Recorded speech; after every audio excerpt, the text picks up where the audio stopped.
Fabi, ¿cómo le va? Buenas noches. ¿Qué tal? Buenas noches. Vamos a volver a hablar de COVID.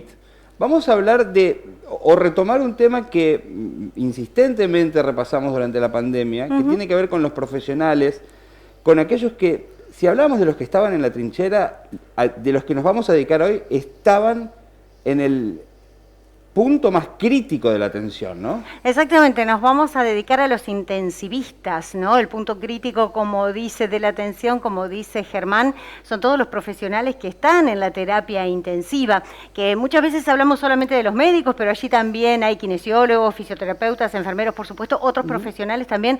Nos vamos a centrar en los médicos, porque justamente la Sociedad Argentina de Terapia Intensiva ha realizado un estudio muy interesante con diferentes UTIs públicas y privadas de toda la Argentina para evaluar un poco cómo está la situación. Por un lado, hay buenas noticias respecto a la ocupación de UTIs, que ha descendido, no mucho, pero ha descendido, pero por otro lado también hay un tema que creo que es preocupante y tiene que ver con un estudio en el cual se les preguntó a los especialistas, a los intensivistas, en relación a su trabajo. Así es que para eso vamos a hablar justamente con Guillermo Macei. El doctor Macei es el titular del Sindicato Argentino de Terapia Intensiva, de médicos de terapia intensiva de nuestro país.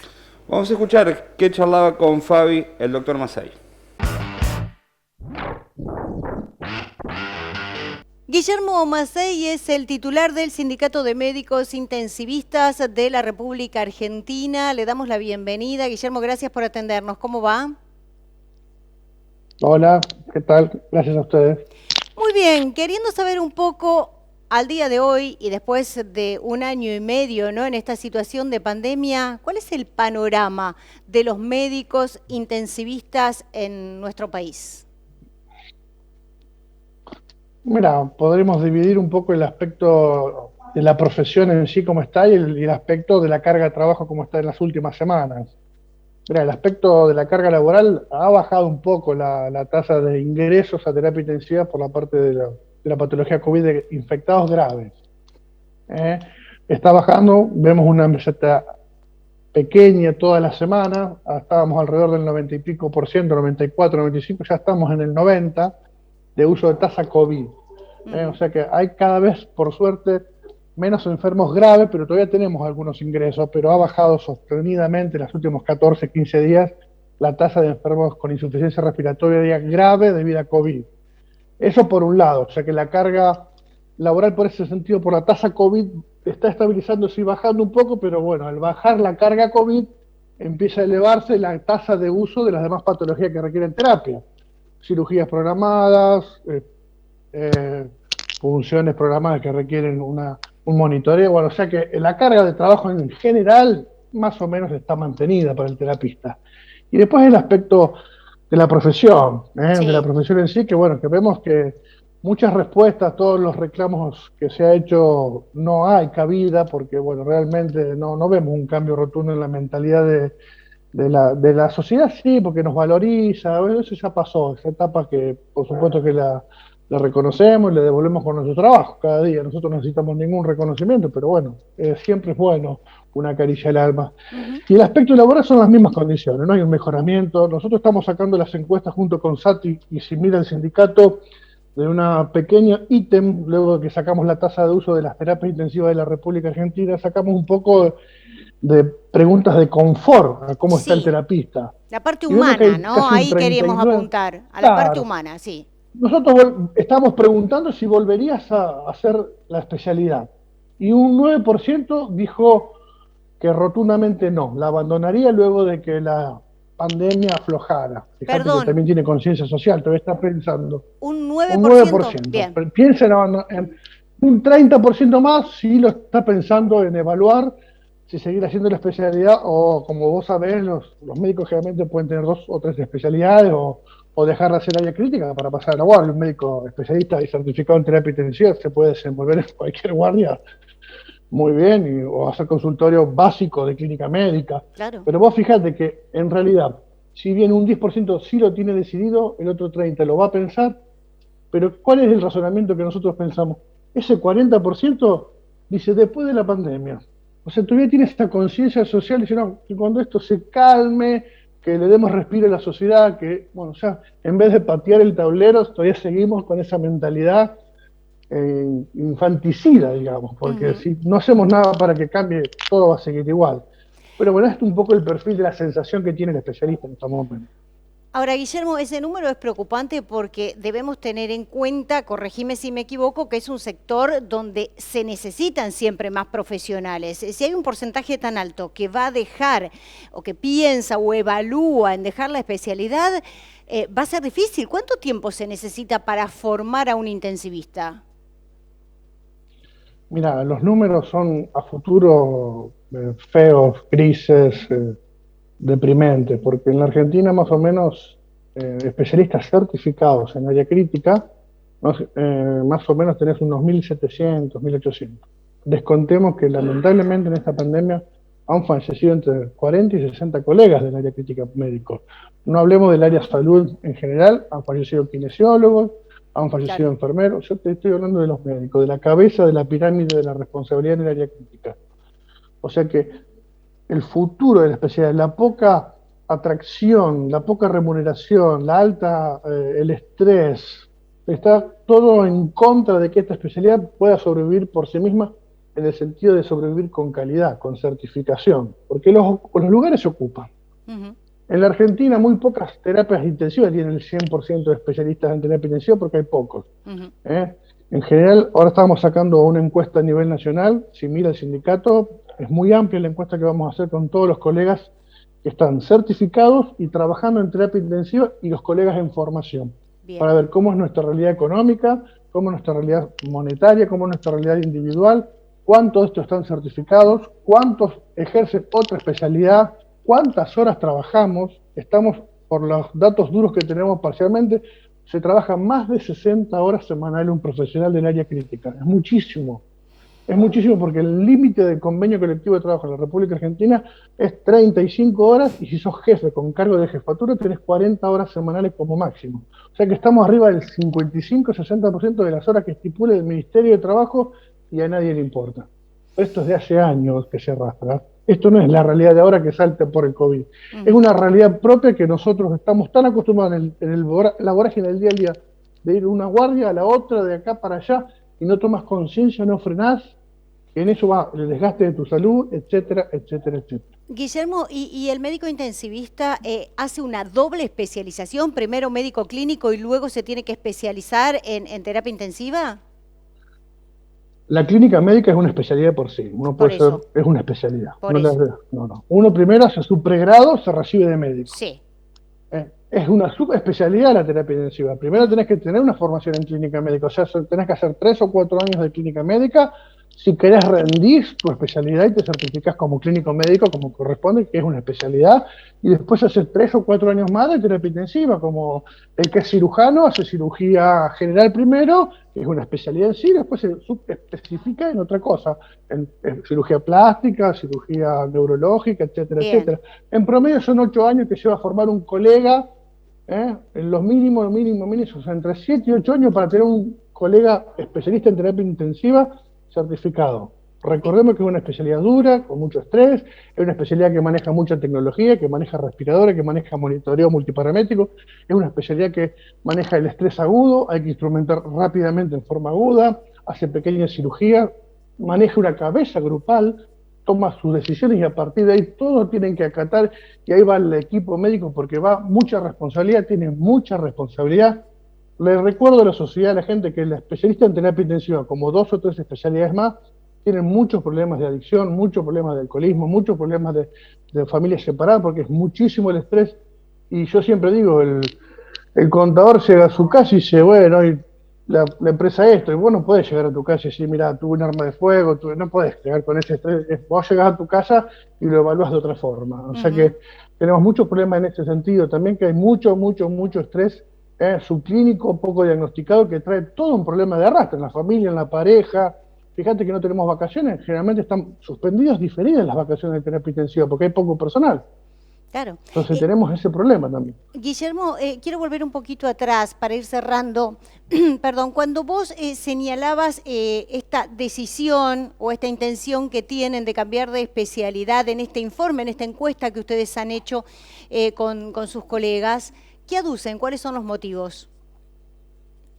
Mira, de las tres preguntas básicas que surgió fue primero la mala remuneración, la poca satisfacción que tiene los órganos superiores en cuanto a representatividad de la especialidad, la poco reconocimiento al profesional, estamos hablando, a la jerarquización de la especialidad y por supuesto las malas condiciones económicas en general de toda la especialidad. O sea, con esas tres preguntas que son disconfort, poco reconocimiento a través de la carrera hospitalaria en el médico profesional, son las tres variables que más o menos engloban un combo, pero que lamentablemente todo esto no es de ahora, todo esto es porque va a surgir dentro de 4, 5, 6 años. Si nosotros no hacemos atractiva esta especialidad, cada día vamos a ir perdiendo calidad, porque los lugares se ocupan, pero se van a ocupar con cada vez menos gente certificada. Y lo que aboga el sindicato, junto con la SATI, es a la especialidad y a la certificación general de toda la República Argentina de los especialistas en terapia y medicina crítica.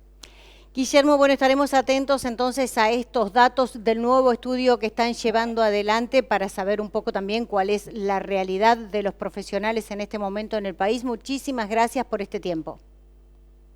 No, gracias a usted y en 10 días sacamos los datos nacionales y se los haremos llegar. Muchas gracias. Gracias.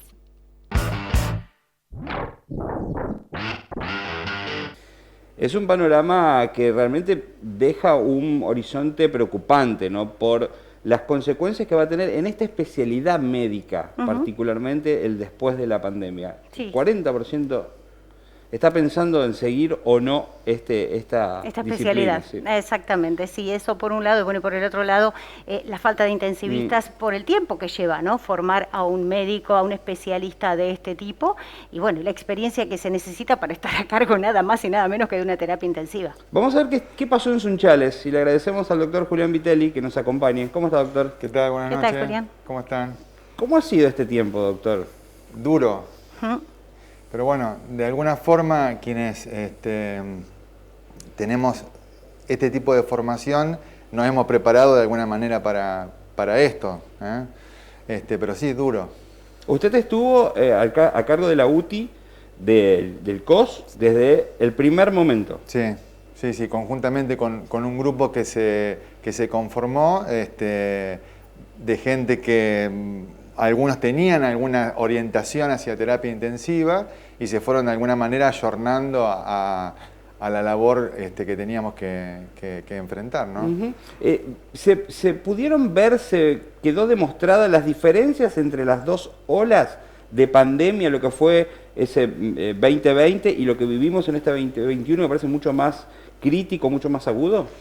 Sí, quedó, la diferencia se manifestó en cuanto al grupo etario que comprometió. La primera ola básicamente comprometió a un grupo quizás inicialmente catalogado de más vulnerable, pacientes de un grupo etario mayor. En mayor me refiero a mayores de 60 años, con ciertas comorbilidades.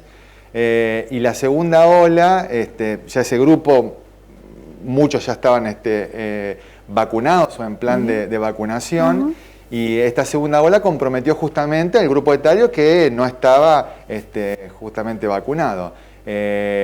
Pacientes más jóvenes, en promedio una edad de entre los 40 y 45 años, muchos con algunas comorbilidades. El factor o el denominador común, el sobrepeso en casi todos, sobrepeso, obesidad en casi todos. ¿Cómo es un paciente de 40 a 50 años como hay en este momento en terapia intensiva en comparación con un paciente de 70, 80 como había en la primera ola? ¿Me podés repetir, por favor? ¿Cómo es la recuperación de cada uno de ellos? No, la recuperación, es variable. El paciente más añoso que tuvimos en la primera ola quizás no compartía algunas características con este paciente más joven en relación por ahí quizás al sobrepeso. El sobrepeso y obesidad es un factor que a la hora de la recuperación, sobre todo a la hora de la salida de la asistencia mecánica respiratoria, es más dificultoso. La estancia quizás fue un poco mayor, con lo cual aparecieron otras complicaciones asociadas justamente a un paciente que se va cronificando su estadía en la terapia intensiva, cronificando con la aparición de neumonías asociadas al respirador y otras complicaciones que de alguna forma son habituales o esperables, entre comillas, en un paciente de estas características. Y esa cronicidad es mayor en una persona de menor edad que en el mayor, digamos, ¿no? por eso digo, es variable, pero el paciente joven es como que aquel que sale quizás o que resuelve su patología, el insulto que le genera o que le generó el COVID en este caso en particular, que lo resuelve dentro de los primeros 7 a 8 días, obviamente que tiene la posibilidad de una salida mucho más rápida. Claro. Después está aquel paciente que pasado ese lapso de 7 a 8 días, que para nosotros ya pasaría a conformar un paciente crónico, un paciente en donde la salida del respirador ya se ve más dificultosa, quizás tiene un paciente que tiene que ser, al cual se le tiene que practicar una traqueostomía, en donde no está exento de que aparezcan otras complicaciones asociadas justamente a su cronificación. Doctora, ¿han evaluado estadísticamente la recuperación de pacientes en Sunchales comparado con lo que es las estadísticas nacionales o provinciales? ¿Tienen un parámetro para ver qué tan bien o qué tan mal nos pudo haber ido en nuestra ciudad?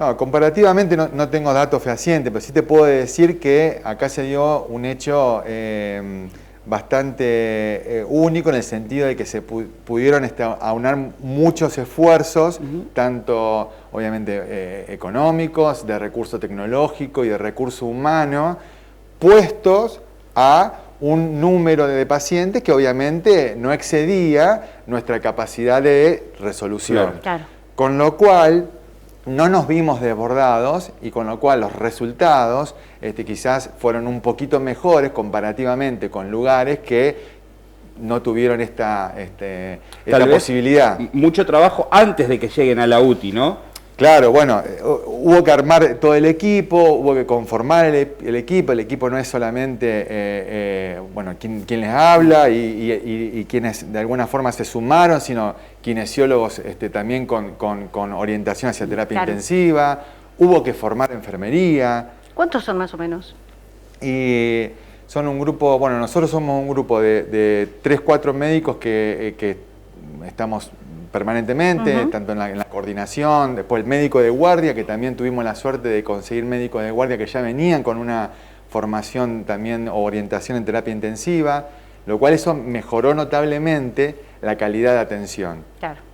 Quizás en otros lugares hubo que subsanar la falta, digamos, de formación de especialistas en terapia intensiva con médicos que obviamente por ahí quizás no tenían ningún tipo de formación, entonces el resultado no va a ser el mismo. Julián, ustedes notan, cuando hablábamos justamente con Masay planteaba esto, ¿no? El agotamiento, la sobrecarga, por supuesto, de todos los médicos y los especialistas en ese sentido. Habló de alrededor de 60 horas semanales que estaban trabajando. Por supuesto que a veces no es igual la realidad en una ciudad como esta que en las grandes ciudades. ¿Ustedes sienten esto también? Sí, ponete a pensar que, mira, en el departamento castellano, especialista en terapia intensiva seremos en total 4 o 5. ¿Y acá solo vos? Sí. Yo estoy acá, estoy en el hospital de Rafaela, en la parte privada también en Rafaela, y muchos de mis colegas lo mismo, comparten no solo un trabajo, sino 2 o 3. Entonces, fue atender la parte COVID y seguir con las tareas no relacionadas al COVID, que también obviamente que había que afrontar. Con lo cual que sí, por supuesto que el desgaste fue importante. Qué desafío, ¿no? ¿Alguna vez en tu carrera te imaginaste esto? No. Sobre todo tan prolongado. Sí, no, para nada. ¿Y cómo lo sobrelleva, doctor? ¿Cómo descansa de esa tensión, de ese nivel de estrés permanente? A ver, quizás, te hace un paralelismo a ver alguna cuestión quizás bélica, por ejemplo. Un militar se prepara, quienes tenemos una formación en esta área crítica, tengan ustedes en cuenta que la terapia intensiva es el último eslabón de absolutamente todo. Claro. Nos preparamos para esto, en definitiva. Después uno descargará las emociones, el estrés, o haciendo actividad física, con algún hobby, con alguna cuestión, pero sí tenemos una preparación para una cuestión. Nunca imaginamos, esto que voy a decir, nunca imaginamos que se iba a sostener tanto en el tiempo, pero de alguna manera fue un desafío y un reto, quizás, si es que vale el término, interesante desde el punto de vista profesional. Humano, claro, sí. Y brindarse a una cuestión de esta característica. ¿Cómo ser un buen profesional, no perder la sensibilidad, pero también convivir con esto en el día a día, ¿no? Sí, por eso, la empatía hacia el prójimo que está atravesando una situación extremadamente crítica, mantener esa cuestión empática. Sí, es todo igualmente una formación en todo, desde lo que uno tiene que brindar académicamente y también desde la otra rama, es decir, bueno, la transmisión tengan en cuenta ustedes que, bueno, acá se dio quizás un poco distinto a lo que fue en otras partes del país, pero la no posibilidad de los familiares de poder estar en contacto con sus seres queridos, no verlo, un parte telefónico, que es un parte totalmente frío, distanciado. Me llamó mucho la atención, no sé si lo comenté alguna vez, un día pasar por el centro oncológico y ver a la gente a través de las ventanas saludando a sus familiares, ¿no? Algo que en otros lugares por ahí no tenés acceso, pero desde el lado de afuera pudiendo interactuar así a la vista, ¿no? Increíble. Sí, realmente en las dificultades de la pandemia y el modo que ha tenido, ¿no? Por todo lo que ha limitado el contacto, la despedida, el último, incluso muchas veces el familiar hasta puede servir de colaborador en algunas tareas, en este caso se ha habido imposibilitado, ¿no? Sí, sí, totalmente. Gente que por ahí tuvimos que poner en un respirador, y me refiero a gente joven, que el último contacto fue por ahí telefónico. Sí. ¿Cómo está la situación hoy por hoy en Sunchales y en comparación, por ejemplo, con Rafaela, que es nuestro referente a nivel? No, hoy estamos bien, estamos nosotros con una tasa de ocupación baja, de un 20%, o sea, estamos bien. Rafaela por ahí tiene una situación distinta porque quizás absorbe un poco más del norte, sobre todo de la provincia, inclusive de Santiago del Estero. Loco, regionalmente los casos van en descenso. Bien. Sí. En su nombre, el agradecimiento para todo el personal médico, ¿no? Pero ustedes realmente le han puesto el cuerpo, el saber también, por supuesto. Así que desde nuestro humilde espacio el agradecimiento, ¿no? Gracias, se agradece. Y gracias por haber venido y compartir la experiencia con nosotros. Por favor, un placer. Gracias, doctor. Un placer. Bueno, no terminó esto. No, claro. No terminó. Podemos ver este valle que empieza a descender y ojalá que sea definitivo. Sí, de todas maneras, como siempre decimos, vamos mirando a Europa, ¿no? Somos el espejo y están sucediendo cosas allá también, lo que nos alienta a decir que no terminó y, como siempre, seguir cuidándonos. Vacunarse. Claro, y además cuidarse, porque es una forma de valorar lo que todos ellos hacen y vienen haciendo desde hace casi 2 años por todos nosotros.